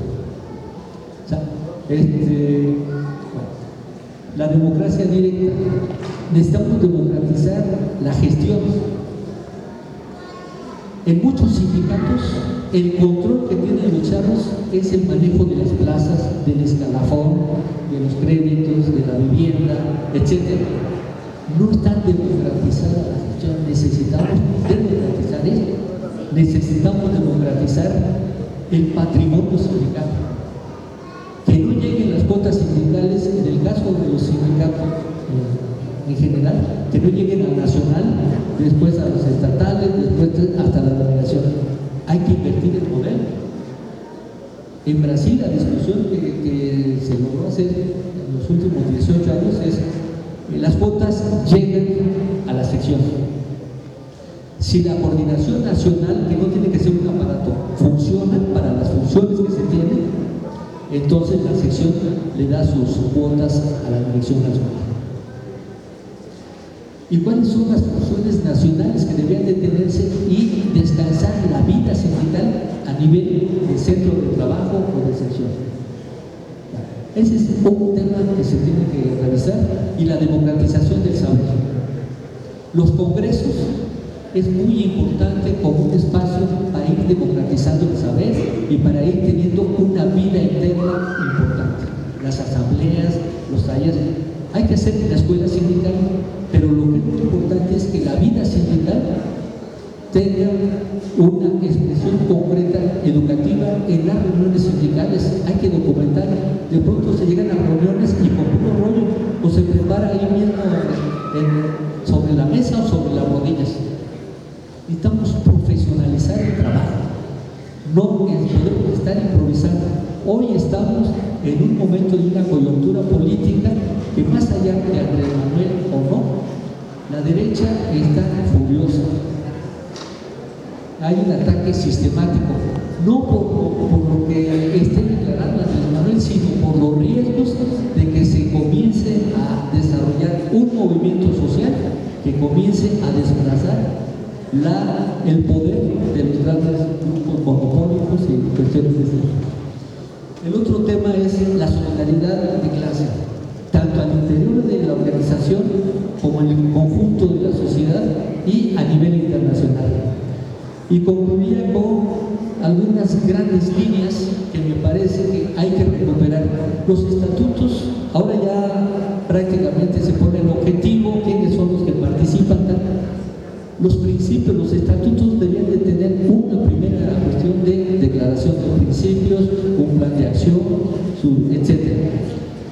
Esta parte del plan de acción, creo que hoy en la reforma estatutaria tenemos que trabajar en la agenda anticapitalista o antineoliberal, y necesitamos estudiar lo que es el neoliberalismo y por qué está en crisis, porque luego hay muchas afirmaciones genéricas. En salud no podemos decir que está enfermo el paciente. Nosotros tenemos que decir de qué está enfermo y por qué está enfermo. Entonces, necesitamos hacer un trabajo profesional en los sindicatos, y la agenda antineoliberal es cómo desplazamos del mercado en la educación, que es un nicho que en los últimos 20 años se comienza a desplazar.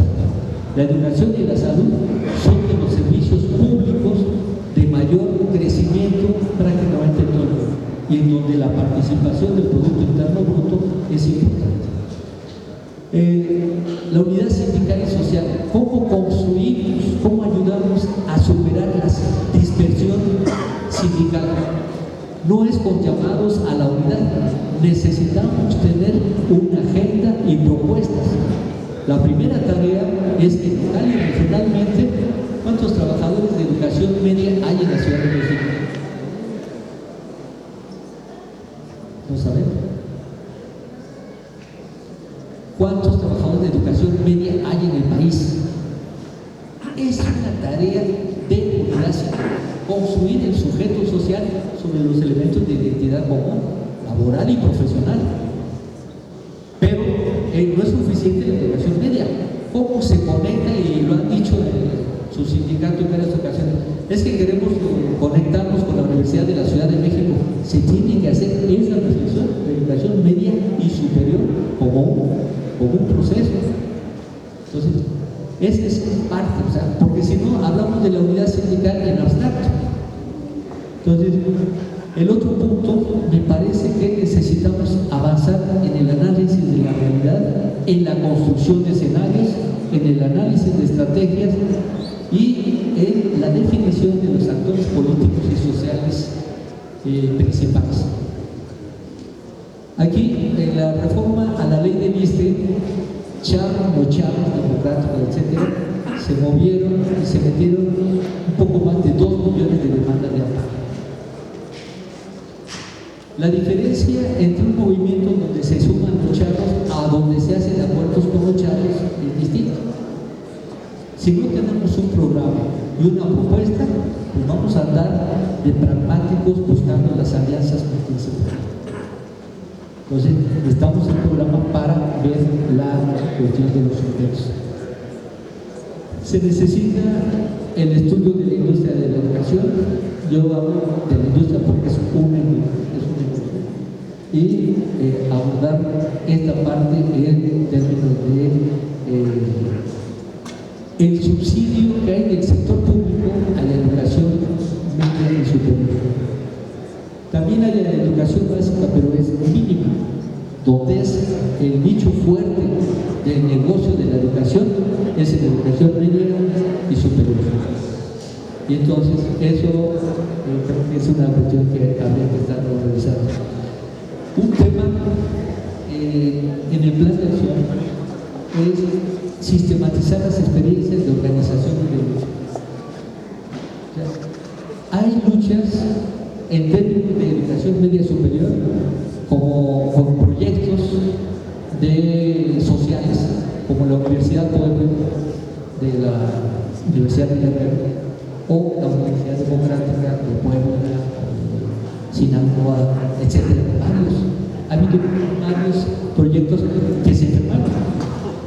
O sea, el izquierdismo precario, ignorante, se vuelve enfermos.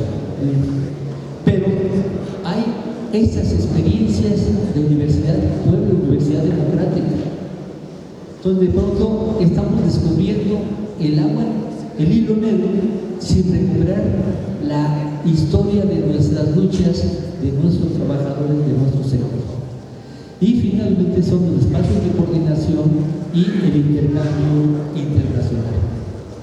Lo que estaba diciendo Pedro hace un momento, que bueno, también el compañero comentó, necesitamos una política internacional que acabar con los contratos de la OCDE.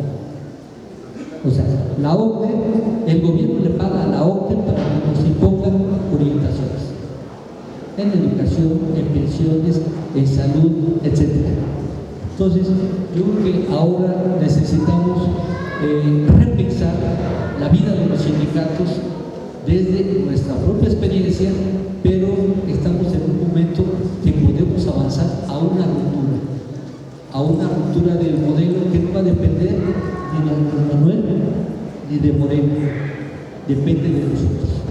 Depende de este movimiento que en los últimos 40 años ha estado defendiendo la situación, la vida, el trabajo de los mexicanos, y aunque no lo hemos logrado mantener como debíamos, como estaba anteriormente, podemos decir que somos los países que tenemos salud y seguridad social pública, como educación, de los pocos que se han desmantelado en toda América Latina y en parte del mundo. Y bueno, pues los felicito por este esfuerzo que están haciendo y que puede ser un ejemplo para ayudar a todos los trabajadores de educación media que necesitamos avanzar en hacer esta contraofensiva para el fortalecimiento de la educación pública, científica, técnica y popular. Gracias.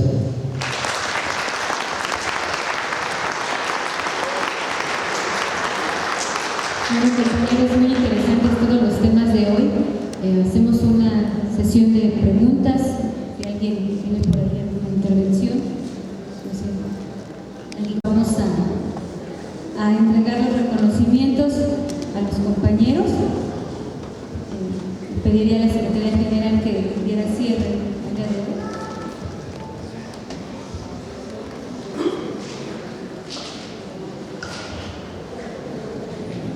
Bueno, pues por el día de hoy entonces terminaríamos la sesión. Nada más vamos a dar los reconocimientos a los compañeros.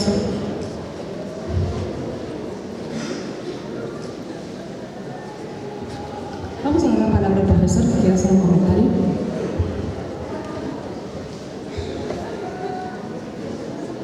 Sobre esto que acaba de decir el maestro Antonio, yo no sé cómo les vaya a ustedes, pero la educación superior se está privatizando sin privatizarse la educación. La UAM ya no tiene concurso convocatoria para tener base. Son ellos los candidatos de manera permanente. La UNAM tampoco. La UPN, si ustedes tienen más de 45 años, ya no pueden concursar. Es decir, es uno. Dos, los salarios son muy bajos en todas las universidades. Nosotros, por ejemplo, titularse tiempo completo son 12,000 pesos. Para poder ascender al salario y tener más, tenemos que recurrir a las becas. Y la beca por el desempeño académico es juntar puntos y puntos y puntos para poder tener un nivel salarial alto. En ese nivel de puntos pongo este ejemplo. Les van a dar una constancia. No me sirve. ¿Por qué? Porque no me entregaron una invitación, porque la dirección de la escuela no me dijo que podía asistir escrito, ¿no? Tienen que ser 4 requisitos: la petición, la autorización, la constancia y el informe que yo diga de que hubo aquí. Es decir, se pervierte la docencia, porque tenemos que pensar ahora de manera neoliberal en cómo juntar los puntos requeridos para tener un nivel salarial. Y eso se está dando en todas las universidades de nuestro país y se está dando también a nivel internacional. Es decir, ojo con ello, la educación superior está más privatizada que cualquier otra educación. Segundo, nosotros trabajamos mucho con profesores de educación básica y hemos construido junto con una colega francesa, José Joliver, una pregunta simple: ¿qué quieren que hagamos juntos en este curso? Y en el caso de los niños siempre responden jugar. Entonces, ¿por qué jugar? Es la respuesta inmediata de los niños, porque para el niño esto no es juego. Y en la escuela lo que menos quiere es que los niños jueguen. Con los jóvenes, cuando hacemos la misma pregunta ingenua, dicen: queremos salir de paseo, porque la mayoría de los jóvenes no tienen los recursos para salir. Es decir, las escuelas siguen sin pensar en los jóvenes y los maestros seguimos sin pensar en los jóvenes. Solo quería hacer estos dos agregados. Generalmente, esta pregunta simple: ¿qué quieren que hagamos juntos en este curso?, tiene una complejidad filosófica fundamental. Gracias.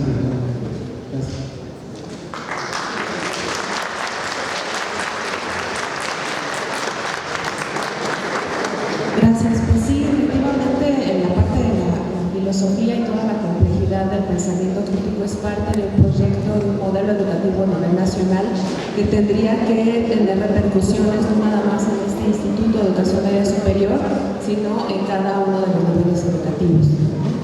Y bueno, nada más recordar que nuestro sindicato, a través de la Secretaría de Asuntos Académicos, pues están invitados a los trabajos que se van a iniciar para poder insertar la filosofía para niños en todos los niveles de estudio.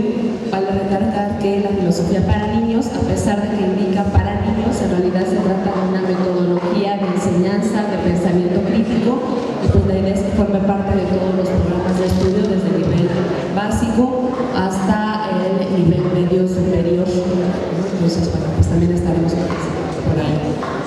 Bueno, pues ahora sí, muchísimas gracias a los ponentes. Les vamos a entregar los reconocimientos. Este es para el compañero Octavio Moreno Corso. Muchas gracias.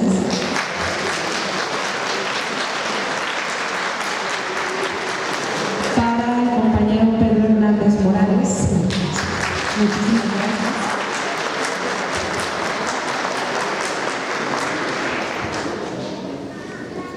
Para el compañero Jorge Alberto Chona Castillo. Muchísimas gracias.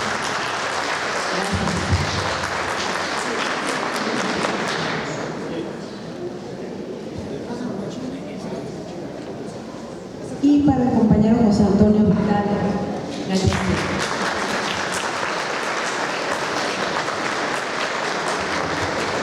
Muchísimas gracias. Bueno, pues gracias a todos por su asistencia en esta primera jornada.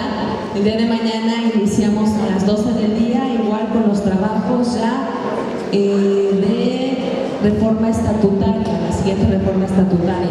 Les recordamos que es un seguimiento de los trabajos que hemos llevado desde el semestre pasado. Utilizaremos los mismos documentos que ustedes ya conocen, a doble columna con las propuestas de los diferentes planteles. Entonces, bueno, pues en esa recuperación estaremos trabajando el día de mañana para analizar las diferentes propuestas y pues avanzar en esta segunda reforma educativa que tendremos de camino a mayo, es cuando se vencen algunas fechas límite. Muchísimas gracias y nos vemos el día de